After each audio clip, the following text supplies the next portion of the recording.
Hey, what is up again everyone, and welcome back to another 40k review, and today I'm going to be taking a look at the new re-release of the Imperial Knights Renegade box. Of course, for the most part this is essentially the same awesome value kit as before, but instead of the Imperial sector runes, we get a galvanic magma vent. In this box we get an awesome print of the box art, Imperial Knights Renegade printed round there on the back of that, the books which include the rules and the manual, and a grand total of 11 huge sprues of pure, unadulterated plastic crack. And when I say that this is a lot of plastic, I mean it.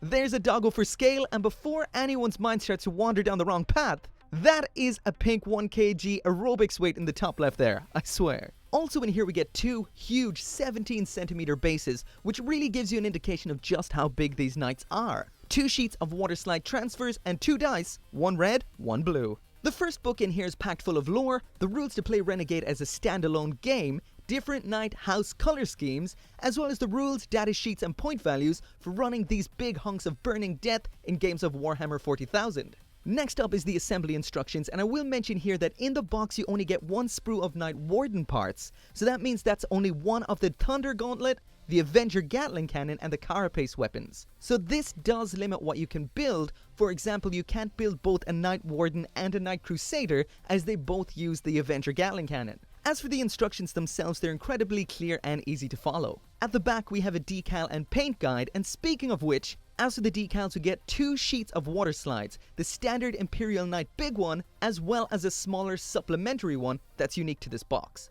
Just like with Forgebane and Dark Imperium before it, this box comes with a handy dandy digest of the 40k rules, and finally we have 2 character sheets for the 2 suggested builds for playing Imperial Knights Renegade as a standalone game. Moving along now onto the real meat of this box, and the one thing that mainly makes the 2018 version different to the 2016 one, is the inclusion of a Sector Mechanicus Galvanic Magma Vent. Try saying that 10 times fast. This is one serious piece of terrain, and much bigger than I was expecting. It's huge. This thing is by no means new, but that doesn't mean it isn't incredibly impressive. And as someone who's only getting back into 40k after a long absence since 3rd edition, this is a big step up from those old school trees and runes. Just like all of Games Workshop's incredible terrain kits, this is modular in design and features a whole ton of options. So this can be built up pretty much any way you want to suit your table or existing terrain pieces. The detail on this thing is so impressive, and like I've already mentioned, it's huge.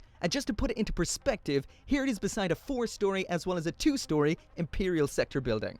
Also, if you are wondering what's with the elastic bands, well, I haven't actually built it yet. This is it with no glue. This thing is pretty damn solid. Onto the Imperial Knights themselves, and in here we get enough plastic to build 2 of these behemoths as well as 1 Warden sprue with all the parts of the Warden, Crusader and Gallant. Back when I was playing 40k 15 plus years ago, this Dreadnought was the biggest bipedal death machine to grace the tabletop battlefield, but it is absolutely dwarfed by the size of a finished knight. As for a size comparison, here is an Imperial Knight next to a Guardsman, Stumpy Marine, Primaris Marine, Crisis Suit, Carnifex, Land Raider, High Grade Gundam, Master Grade Gundam, and Sexy Figma Leonidas. Of course, you do get 2 of these steel behemoths included in the box, but I've been putting off the build so I can magnetize the weapon options so they're quickly interchangeable, and address the only negative aspect I can find with this box, and that's that there is no other posing options for the legs. So if you want both knights' legs to be positioned in different poses, then it's chop time.